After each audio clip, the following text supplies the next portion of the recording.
Muy bien, vamos a ir de inmediato con el abogado Javier Rospigliosi, el jefe de Planeamiento de Presupuesto y Ordenamiento Territorial del Gobierno Regional de Arequipa. Y en los últimos días, ante el desborde y el desastre que hemos podido observar en la región Arequipa respecto a la respuesta en el tema de la pandemia, varias de las críticas se han dirigido básicamente al gobierno regional y se ha hablado de ineficiencia, de mala gestión, de falta de liderazgo. Se ha hablado específicamente de que no ha habido suficientes médicos, los médicos estaban impagos.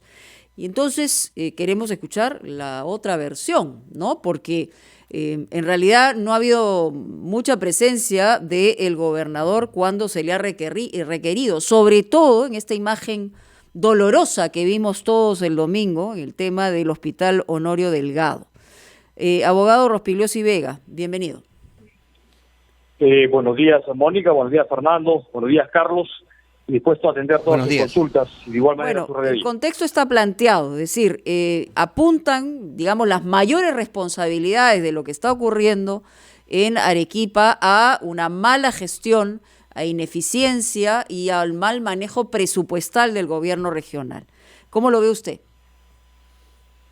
Bueno, yo rechazo categóricamente esas aseveraciones. Ajá. Hay que establecer primero dos puntos. Uno, la gestión presupuestal, cómo ha venido dándose en el gobierno regional.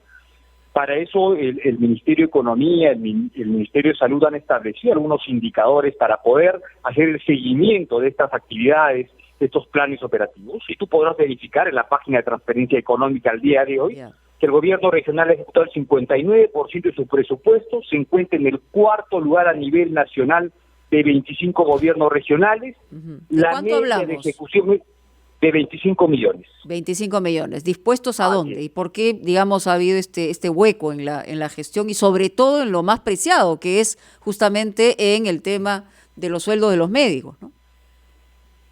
Bueno, primero manifestar lo siguiente, esta crisis sanitaria no estaba mapeada ni programada en el presupuesto institucional del gobierno regional para nadie, durante el año 2020, para nadie, ¿correcto? En ese contexto, ante la emergencia suscitada, la declaratoria de emergencia nacional el 15 de marzo, se empiezan a hacer modificaciones presupuestales y transferencias de parte del Ministerio de Economía y Finanzas. Es ahí donde tanto en el mes de marzo, abril, mayo y junio, empiezan a llegar recursos y se empieza a ejecutar. El Ministerio de Economía y Finanzas no ha transferido todos los recursos que se hubieran necesitado y requerido. Nosotros hemos planteado desde Arequipa una demanda adicional por cerca de 72 millones de soles. Y lamento que habiéndose publicado este decreto de urgencia, el 086, que dispone de la intervención del MINSA y que tiene como objetivo fundamental en su artículo 1 dictar medidas extraordinarias en materia económica y financiera, en este decreto no se incluía un sol para Arequipa. Ahora, es difícil decirle a un abogado no apelar, digamos, específicamente a la letra de la ley, y eso está muy bien, pero ¿en dónde está la capacidad de gestión? Tiene que ver con repriorizar el tema y el destino de los presupuestos cuando hay una situación extraordinaria como esta. Eso aparentemente no se ha resuelto, más allá de la responsabilidad que pueda tener el MEF que usted señala. La repriorización, Mónica, de los recursos presupuestales en el gobierno regional se hace. El gobierno regional primero hay que tener en cuenta que tiene 26 unidades ejecutoras. Es una especie de estado chiquito. Maneja todas las funciones: salud, transporte, educación, vivienda, construcción. Y no se trata acá de vestir un santo para vestir otro. Tenemos nosotros efectivamente prioridades, pero el gobierno regional no maneja un fondo de reserva de contingencias, un fondo de estabilización fiscal para poder atender todas las demandas. En ese contexto, quien tiene la rectoría en esta crisis es el Ministerio de Salud. La ley 30.895 establece y fortalece esa rectoría, incluso para intervenir. Y esa competencia de salud pública en la región de Arequipa es compartida entre el gobierno regional y el Ministerio de Salud. En ese contexto, nosotros tampoco podemos decidir a nuestro libre albedrío qué hacer con los presupuestos, qué decisiones tomar, si no esto es articulado en unos sistemas administrativos con el Ministerio de Economía, con el Ministerio de Salud. Y entonces no podemos decir nosotros que no podemos establecer que la culpa la tiene el gobernador, la tiene el gerente de salud o los funcionarios de la sede central. Acá lo que hay que ser realistas es que en esta crisis sanitaria nuestra economía informal ha derrotado al confinamiento. Nuestros sectores emergentes han desbordado la autoridad.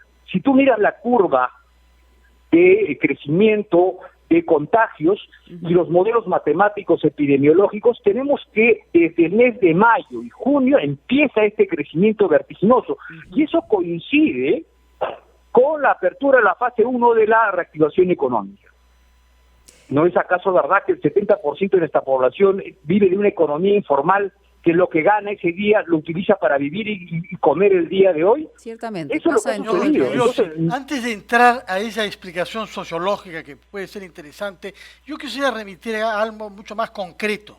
La Contraloría hizo un informe el mes de mayo sobre la base de más de 10 millones que ustedes habían recibido para hacer frente al COVID, más de 10.100.000 soles, y estableció en el mes de mayo que el porcentaje de la ejecución presupuestal era muy bajo, solo una tercera parte de una partida específicamente dirigida a eso. ¿Qué contestó usted a la Contraloría en mayo si, como dice usted ahora, se ejecutó toda la plata que se les dio y pidieron ustedes mucho más?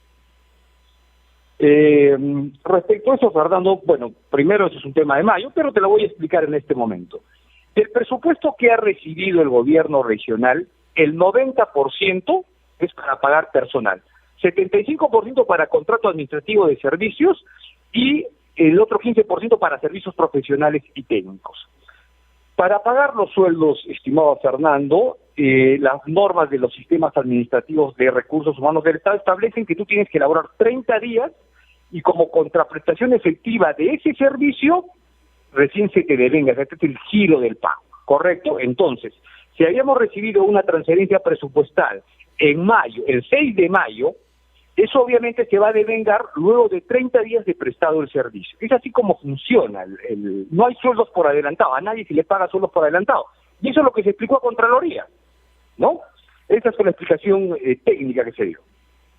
Pero ¿cómo es posible que en julio hubiese todavía médicos que no habían sido remunerados y que han renunciado, que es parte del origen de la crisis hospitalaria? Bueno, me permites aclarar ese problema efectivamente que se ha suscitado.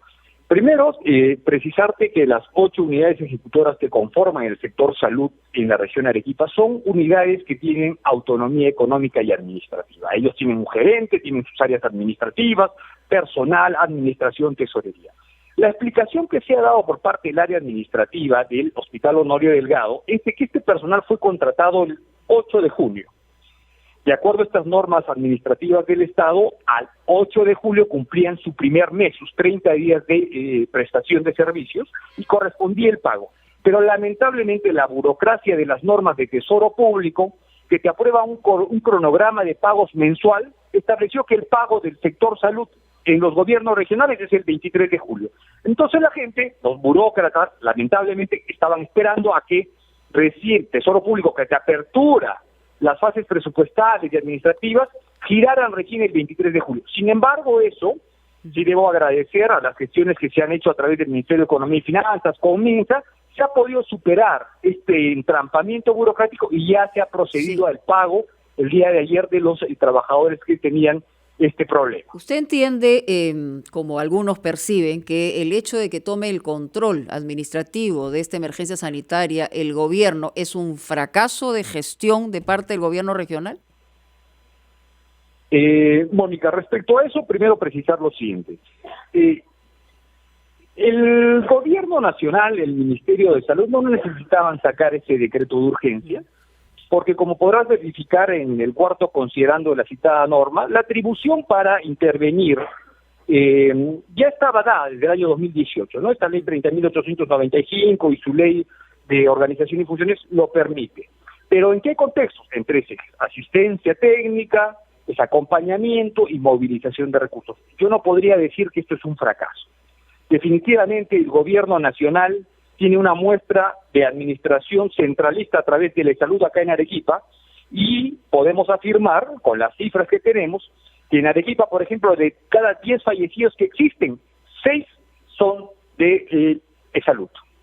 Entonces no podríamos afirmar de que el centralismo manejado a través de salud, que es el hermano Vituco del sistema de salud que maneja 12.000 millones de soles de presupuesto anual, tenga los mejores indicadores para decirnos que van a venir con la varita mágica a los Harry Potter y a solucionar todos los problemas. Eso no es realidad.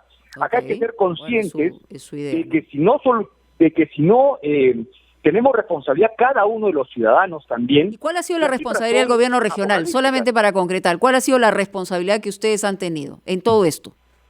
Consideramos que sí debe hacer su mea culpa. Creo que ha habido una descoordinación, también con un comando COVID que se formó acá en el mes de marzo, y esas situaciones también han generado pues algunos cambios de autoridad, ¿no? El gobernador ha tomado una medida correctiva, ha cambiado al gerente regional de salud y se están contratando gerentes públicos de servir para las áreas administrativas de todo el sector salud. Eso es parte de los compromisos que se han adoptado con MINSA para esta reforma estructural de un sector que tiene hace más de 30, 40 años olvidado y en un estado de precariedad. Y puesto que usted menciona al nuevo director regional de salud, ¿cómo interpreta el jefe de planeamiento, que es usted, que este señor haya recomendado ayer el uso de dióxido de cloro, que es un producto no recomendado por ninguna autoridad científica? Entiendo que no hay una base científica, efectivamente, Fernando. Creo que la propuesta de reevaluar en un contexto de crisis esa situación, pasará por una evaluación. Actualmente no tenemos... ¿No le parece irresponsable, si es que no hay una base científica, que una autoridad lo diga? Bueno, con proponer no creo que esté faltando a nadie, ¿no? Yo creo que la propuesta está ahí, es una idea planteada, pero yo creo que con eso no ofende a nadie, ni tenemos también por qué enojarnos. Es peligroso, porque una autoridad la sigue mucha gente, tiene el principio de autoridad y justamente eso es lo peligroso, no que lo diga un ciudadano en la calle. Nosotros somos respetuosos de los protocolos y efectivamente actualmente el Ministerio de Salud no tiene un protocolo aprobado de asistencia médica o algún kit medicinal con el dióxido de cloro y eso no puede aplicarse. Okay. En todo caso serán las autoridades sanitarias que emitan pues las disposiciones pertinentes en su momento. Si consideran evaluarlo... En todo caso le hago saber que ya se retractó su colega, porque esta mañana en RPP, conversando con el doctor Elmer Huerta, dijo lo que suelen decir algunos políticos: me expresé mal, me entendieron mal, no quise decir, ni tampoco el gobernador regional, que era una recomendación. Quisiera, antes de concluir, señor Rospigliosi, regresar a una explicación que usted adelantó respecto de las causas de esta crisis. Sostiene usted que ha sido motivada por la informalidad de nuestra población laboral, es el caso en Arequipa. ¿En qué focos? ¿Cómo se expresa esta informalidad? ¿Es en los mercados? ¿Es el transporte público? ¿Qué particularidad hay en esta informalidad en Arequipa que, según usted, es la causa de la crisis aguda que se está viviendo? Mira, los problemas estructurales que tiene Arequipa, que creo que coinciden con los problemas del país en general, están enfocados tanto en el medio de transporte, que lamentablemente pues tiene mucha precariedad, y los mercados. Acá hemos tenido 3 grandes mercados que han venido funcionando, que han desbordado a la autoridad, y con esa concurrencia masiva de personas, pues ha producido este contagio masivo, ¿no? Yo quiero precisarte lo siguiente, Fernando, y esto sí es un mensaje a la población. Nosotros tenemos que ser realistas y nadie viene a maquillar nada, porque debemos saber la verdad. Nuestros pronósticos y modelos matemáticos nos dicen que si seguimos en esta tendencia en Arequipa para el mes de septiembre, vamos a tener contagiados alrededor de 11.860 personas que necesitarían hospitalización. Arequipa en general no tiene más de 2.000 camas entre el sistema de salud y de salud.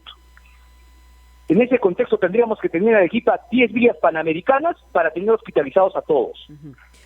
Definitivamente nuestra capacidad de respuesta tiene un límite, y en el país en general tiene un límite. Hemos visto los ejemplos de los mejores sistemas sanitarios del mundo que han sido desbordados. De igual manera va a pasar en otras regiones, como está sucediendo ya en Cusco, en Huánuco. Pasó, por ejemplo, en Iquitos, y controlaron la situación. Y entonces hemos visto también en varios lugares del norte que ha comenzado a controlarse, y justamente tiene que ver con respuestas. Muy bien, le agradecemos al abogado Javier Rospigliosi Vega, jefe de planeamiento de presupuesto del Gobierno Regional de Arequipa, por estar con nosotros. Pausa y regresamos.